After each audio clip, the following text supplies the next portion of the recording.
परिवर्तन ज्योतिष का, परिवर्तन ज्योतिष का। करोड़ों लूटने वाला कंगाल, इसमें क्या खास है? बड़ा इसमें बहुत बड़ा कुछ खास है जी। हमारे को हमारे ऋषि मुनियों ने, हमारे गुरुओं ने, हमारे अध्यात्म ने सबको सब्र करना सिखाया। सब्र के साथ उन्होंने एक चीज़ सिखाई कि इंसान तो बहुत बड़ी चीज़ है कि किसी जानवर का भी दिल मत दिखाओ, किसकी आह मत पहुंचाओ, क्योंकि किसी की जब आह लगती है तो सिर्फ वो इंसान ही नहीं, उस आह में इतनी ताकत होती है कि पीढ़ियों की पीढ़ियां तबाह हो सकती है। ये बात क्यों समझाई गई? वो ऋषि मुनि ये जानते थे कि इंसान जितना अच्छा है उतना बुरा भी है। अगर इसकी बुराई को कंट्रोल नहीं किया तो समाज कभी समाज नहीं रहेगा, और ये लोग समाज के बीच में ही रहते हैं और अगर ये समाज को ही ठगने लगे तो समाज तो बर्बाद हो जाएगा। एक आदमी अपने किसी फायदे के लिए जब कहीं जाकर के चुगली करके 100 इंसान का या 1000 इंसान का नुकसान कर देता है, वो एक बहुत बड़ा नुकसान होता है, समझ गए? और बहुत सी दुनिया तुम देखती हो, आज से पहले कितने डाकुओं के नाम सुने तुमने? ठीक है, कोई मलखान सिंह था तो कोई कुछ था, कोई कुछ था, बहुत तरह के हुए, है ना? वो शायद अच्छे भी रहे, बुरे भी रहे, लेकिन बता दो कि कभी कोई करोड़पति बन पाया? उन्होंने करोड़ों लूटे, अनगिनत उन्होंने पैसा लूटा, बल्कि बड़े बड़े सेठों तक को खाली किया। कभी किसी के पास पैसा रुका क्या? यहाँ पर भी अभी भी देख लो, लोग निकलते हैं, गैंग बना के निकलते हैं, ठीक है, और जाकर के कईयों को लूट के आते हैं, दिन दहाड़े भी लूटते हैं, रातों को भी चोरियाँ करते हैं, पर इनमें से कभी किसी को अमीर होते देखा है? कभी किसी को नहीं। मैं तो बेटा 1-2 फैमिलियों को, ऐसियों को भी जानता हूँ जिनको मैं बचपन में देखा करता था जी। तो ख़ास तौर पे मैं जिस शहर का हूँ, फिलौर का जी, मेरी उम्र तब 9-10 साल की थी, मेरे को याद है। तो वहाँ एक बहुत मशहूर चोर हुआ करता था और सारी दुनिया जानती थी उसे, ना? और खौफ उसका बहुत होता था, लेकिन उसका एक असूल था कि वो ना अपने आसपास के 4-6 गांव छोड़ के फिर चोरी करने जाया करता था, वहाँ चोरी नहीं करता था, इसलिए उसे वहाँ कोई कुछ कहता भी नहीं था। तो ऐसे ही तब मैं छोटा था, तो मेरा दोस्तों की पूरी मंडली हुआ करती थी, तो कहते चलो उसका आज घर देख के आते हैं। ऐसे बैठे बैठे बात हुई, तो मैं छोटा ही था सबसे। ये पता नहीं मेरी किस्मत की विडंबना है कि मैं जिस सर्कल में भी जाता हूँ वहाँ छोटा होता हूँ जी। आज एस्ट्रोलॉजरों की भी श्रेणी में जाकर के बैठता हूँ मैं उनके यहाँ, तो उनके बीच में भी मैं छोटा ही मिलता हूँ, ठीक है। तो वहाँ पर हम गए तो बहुत सारे खेत, पहले हमारे यहाँ ढलान हुआ करती थी, बैक साइड में खेत हुआ करते थे, वहाँ से उतर के हम खेतों को पार करके उसका घर देखने गए। जाके देखा कुछ भी नहीं है उसके घर पे, वही टूटा फूटा सामान, वही सब कुछ। तो वो मेरे जहन से नहीं जाता था, वो वैसे ही एक याद बन के रह गई। लेकिन उसके बाद मैंने देखा कि 1-2 कॉलोनियों के अंदर बचपन में मैं रहा, तो बहुत सारे लोग चोरी करते थे, उस नाम से मशहूर थे, सब दुनिया जानती थी, लेकिन कभी फलते हुए नहीं देखा। उसके बाद मैंने बेईमानियाँ करने वालों को देखा, जो कि 1-2 तो उसमें मेरे यहीं भी हुए हैं, समझ गए ना? करोड़ों लूटे, सब कुछ किया, लेकिन फिर कंगाल के कंगाल। ये सच्चाई है बेटा कि जो इंसान किसी के भी करोड़ों लूट ले, उसके जाते ही वैसे। मैं एक और आपको सीन बताता हूँ, जहाँ से मैं जिज्ञासु हुआ कि ये कैसे हुआ, क्या हुआ। एक आदमी एक शेयर मार्केट में काम करता था, मेरा जानकार था, कॉलोनी के थ्रू जानते थे। गरीब सुबह जाता था टिफ़िन लेके, रात को आया करता था। एक दिन आया तो एक बड़ा प्यारा सा स्कूटर पहले चला था, लेजेंड के नाम से, उसको खरीद लोग शान समझते थे, अपर क्लास था। तो देखा वो नया स्कूटर लेके आया, सबने मुबारक दी, मैंने भी दी, ठीक है। और उसके बाद में देखा वो घर पे ही रहता, और करता कराता उसने डेली ऐश करनी, शराब पीनी, इधर उधर आना जाना। तो मैंने उससे एक दिन बैठा के पूछा, मैं कहा भाई ये पैसा कहाँ से आया? तू तो नौकरी कैसी करता रहा, कैसे गुजारे करता रहा, ये तो हमें ही पता है। मैं कहा एक दो बार तो तूने मेरे से भी पैसे मांगे जी। तो उसने बैठ के कहा, कहता मेरे हाथ में एक क्लू लगा था और सो एंड सो, और मैंने उसमें पैसा लगाया, मेरे को पैसा आ गया। बाद में एक दिन उसने दारू पी हुई थी, तो बैठा हुआ मजलिस लगी हुई थी, मैं भी ऊपर से आ गया, मैंने पूछा मैं कैसे हुआ? तो वो सबको बता रहा था बड़ा चौड़ा होके कि ऐसे ऐसे करके मैंने ये किया, ये किया, ये किया, टोटली फ्रॉड किया था। उसने करोड़ 1.5 करोड़ रुपये अंदर कर लिया। उसके बाद उसका लाइफस्टाइल ऐसा बदला बेटा, शराब में धुत, स्कूटर उसका नाले में पड़ा होता था, ये सारे हालात, ये सब कुछ हुआ करते थे। और हमने फिर उसे वापस, नौकरी तो नहीं मिली, लेकिन उसे नौकरी की भीख मांगते देखा। ठीक है। इसके बाद अब रोज़ आए दिन मेरे पास लोग आते हैं, तो जब उनको मैं पूछता हूँ कि मेरे को सच सच बताओ बेईमानी कहाँ करी, लूटा किसको, वो बताते हैं कि हाँ हमने ऐसे करके ये वाला किया, यही हमसे पाप हो गया। अब वो पछता रहे हैं, लेकिन आज वो गरीब है। अब ये होता कैसे है, मैं ये सब कुछ आपको बताता हूँ, क्योंकि इस तरह के तो हज़ारों सीन आपने भी देख रखे होंगे। जी। जब भी जन्म कुंडली के अंदर शनि अशुभ होकर के शुभ घरों में बैठ जाए, ये एस्ट्रोलॉजर अच्छी तरह से समझेंगे। जब भी शनि देव अशुभ होकर के शुभ घरों में बैठ जाए और बुध अशुभ होकर के अशुभ घरों में बैठ जाए, ये दोनों अलग अलग चीज़ है। शनि अशुभ होकर के शुभ घरों में बैठना और बुध अशुभ होकर के अशुभ घरों में बैठना, ये जिसकी भी कुंडली में योग होगा। अब होता क्या है यहाँ मैं बताता हूँ। ये लोग किसी भी तरह की पढ़ाई करें, इनको नौकरी मिलने में दिक्कत होती है या वहाँ टिकते नहीं। इन लोगों के अंदर मेहनत की कमी नहीं होती, मेहनत करते हैं, इनको कुछ नहीं मिलता। ये जितने बिजनेस खोलते हैं सारे डूबते हैं।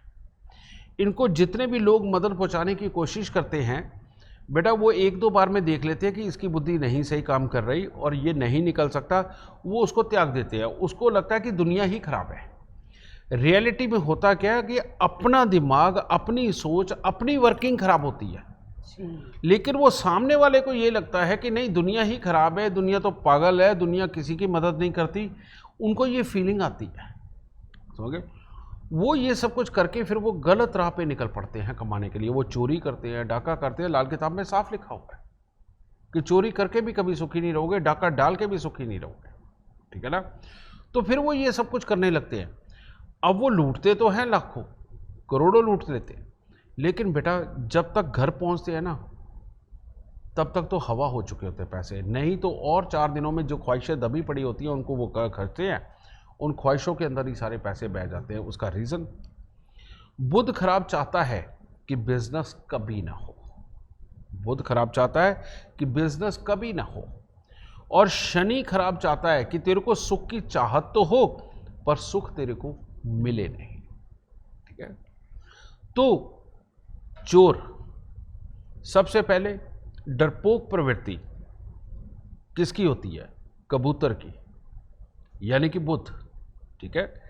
बुध की डरपोक प्रवृत्ति होती है। पक्षी कितने हैं? सारे के सारे डरते हैं एक तरह के। हिम्मत किस में होती है? किसी का भी गला काट देना, किसी को भी लूट लेना, किसी के ऊपर भी बिना तरस किए उसका कुछ भी अहित करना, ये प्रवृत्ति होती है शनि की। समझ गए? तो इसीलिए मैंने शब्द बोले थे कि शुभ जगह पे शनि बैठा हो और अशुभ हो, और बुध अशुभ होकर के अशुभ घरों में बैठा हो, तो ये दोनों का कॉम्बिनेशन रियलिटी में एक चोर का बनता है। किसी को भी धोखा दे सकता है, किसी को भी लूट सकता है। हमदर्दी तो ये अपने घर वालों के साथ नहीं करते बेटा, ये बाहर वालों की तो बात छोड़ दो, घर वालों के साथ में तो हमदर्दी मजबूरी होती है, जहाँ तक ये करते हैं। ठीक है? ये चीज़। और ये लोग जिस भी जगह जाएंगे वहाँ इनकी नज़र ये रहेगी कि कहाँ से लूट सकते हैं।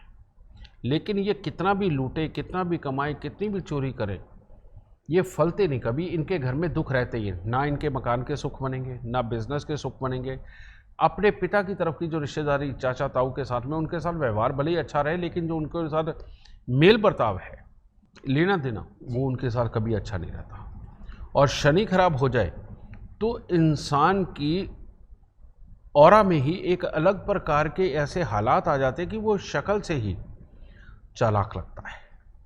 तो हर इंसान के अंदर एक सेंस होती है सामने वाले को भांपने की, तो उससे वो भांपते, ठीक है। और एक दो चीज़ों के अंदर ही सामने वाला आजमाया भी जाता है, तो इसलिए इनका नसीब बुरे का बुरा बना रहता है, ठीक है। एक तो ये, एक मैंने और योग बताया था आपको कि शनि चौथे घर में हो, बृहस्पति तीसरे घर में हो, तो ये लोगों का तो काम ही दूसरों को लूट खसूट के अमीर बनना होता है, पर ये अमीर बन जाते हैं। लेकिन ये जो शनि और बुध वाले हैं, ये जो आए दिन दूसरों को लूटते हैं, और ये तो चोरी भी करते हैं, डाके भी डालते हैं, उसके बाद में धोखा भी करते हैं, समझ गए। ये पीठ पीछे कोई भी काम कर देना, समझ गए, प्लानिंग बना के ये भी ये करते हैं, लेकिन इनका अल्टीमेटली ये करके बना भी लेते हैं, बना के इनका फिर बिकता है। हमने कईयों के बने बनाए मकान बिकते हुए देखे हैं, जो उन्होंने झूठ करके कमा के बनाए होते हैं जी। तो आज मेरा मकसद एक तो एस्ट्रोलॉजरों को ये समझाना था, दूसरा इस तरह के हालात किसी के हों और उसके हाथ ये प्रोग्राम लग जाए और वो देखने लगे, उनके लिए ये उपाय भी है। अगर ये उपाय आप करते हो तो जिंदगी में कभी भी आपको चोरी करने की जरूरत नहीं पड़ेगी, लूटने की जरूरत नहीं पड़ेगी, काम अपने आप बनने लगेंगे, किस्मत अपने आप साथ देने लगेगी। और वो क्या है, ऐसे लोगों के घर पे आम का पेड़ कभी नहीं होना चाहिए। ख्याल रखना, आम का पेड़, क्योंकि आम का पेड़ बुध और शनि मिश्रित आम का पेड़ होता है, ठीक है। कीकर नहीं होनी चाहिए, बेरी नहीं होनी चाहिए, क्योंकि ये शनि और बुध के मिश्रित पेड़ है। कीकर शनि का है, बेरी बुध और शनि का मिश्रित है। तो इन पेड़ों से दूर रहना है, क्योंकि इनके पास से जो एनर्जी आएगी वो बुध की और शनि की दोनों की एनर्जी आएगी, और वो आपके खराब है, तो ये उस चीज़ को और प्रोत्साहित करेगी, ठीक है ना। जैसे ऑलरेडी किसी में ताकत हो और उसके अंदर ताकत का इंजेक्शन लगा दो, तो बेटा कई तरह की एलर्जियाँ हो जाती है, कई तरह की तकलीफें हो जाती है। भरे हुआ पेट हो, उसके ऊपर खाना और नहीं खा सकते और पेट खराब हो जाएगा। ठीक इसी तरह से जो एनर्जी आपके अंदर है, अगर वो शुभ है, उसी की एनर्जी को लेते हो तो फिर भी थोड़ा ठीक रहेगा, लेकिन अगर वो अशुभ है, वही एनर्जी तो आप लोगे तो खराब है। जैसे बहुत सारी दुनिया में ये प्रचलित है कि मनी प्लांट का पेड़ लगाओगे तो बहुत मनी आएगी, बिल्कुल ठीक कहा। जिनकी कुंडली के अंदर बुध शुभ है, अगर वो मनी प्लांट का पेड़ लगाएंगे, रबड़ प्लांट का पेड़ लगाएंगे, उनके लिए बहुत ही शुभ है और फलेंगे। लेकिन जिसका बुध अशुभ है, वो मनी प्लांट का पेड़ लगा के देखे, बल तो बार बार सड़ जाएगा, खत्म हो जाएगा।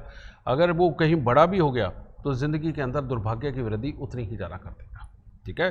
तो इसीलिए तो कीकर, बेरी और आम का पेड़ इन लोगों के पास नहीं होना चाहिए, जिनके बुध और शनि दोनों खराब है, या प्रवृत्ति के अंदर ये चालाकी आ चुकी है लूटने वाली, या जो लूट खसूट करते हैं जी। तो उनको ये समझ लेना चाहिए कि ये ना हो। और उपाय, 27 दिन लगातार 2 दुकानों से, यानी एक ये दुकान, एक कहीं और मिलती है आपको दुकान, उससे बराबर के आम खरीद लो। कम से कम जोड़े में खरीदने हैं, इससे 2 ले लो, उससे 2 ले लो, मेरी तरफ से 2 किलो इससे लो, 2 किलो इससे लो, ठीक है। ये लेकर के बेटा गरीबों में बांट दो, समझ गए। ये 27 दिन अगर आप हर साल ये उपाय करने लग गए और कहीं ये 43 दिन तक का भी निभा दिया, तो दुर्भाग्य समाप्त हो जाएगा और लोगों की सपोर्ट मिलने लगेगी, गलत सोच मुड़ जाएगी, और पॉजिटिव सोच के साथ ज़िंदगी में अच्छी इज्जत बनाते हुए, अच्छा कर्म करते हुए आप भी एक इज्जत की ज़िंदगी जीना शुरू हो जाएंगे, जिनके साथ में ये हालात हैं जी। तो देखो, एक ही उपाय दिया, कोई बड़ा नहीं है, बड़े आराम से। इसके अलावा अगर दूसरा करना चाहते हो, बहुत जल्दी सब ठीक करना चाहते हो, तो 43 दिन लगातार सुबह 3:30 बजे और 4 बजे के बीच में, जिसे बोलते हैं तारों की छाँव में, ठीक है, 3:30-4 बजे उठ के नहा लो, उठ के एक जल का लोटा लो और जाके कीकर के पेड़ के तने के ऊपर चढ़ा के आओ, ठीक है। तने पे डालोगे, पानी नीचे बह के आ जाएगा। उसका तिलक नहीं लगाना, क्योंकि ज़्यादातर को बड़ का पेड़ ही नज़र आता है कि तिलक भी लगाना होता है मिट्टी का। तो कीकर के पेड़ के ऊपर आप ये जल चढ़ा के आओ। ये 2 उपाय ही हैं, एक बार करके देखिए, ज़िंदगी में से बुराई दूर दूर तक भाग जाएगी और एक अच्छा, सच्चा, इज्जत वाला नसीब पास आएगा और इसके साथ जीने में बहुत आनंद आएगा। खुश रहना।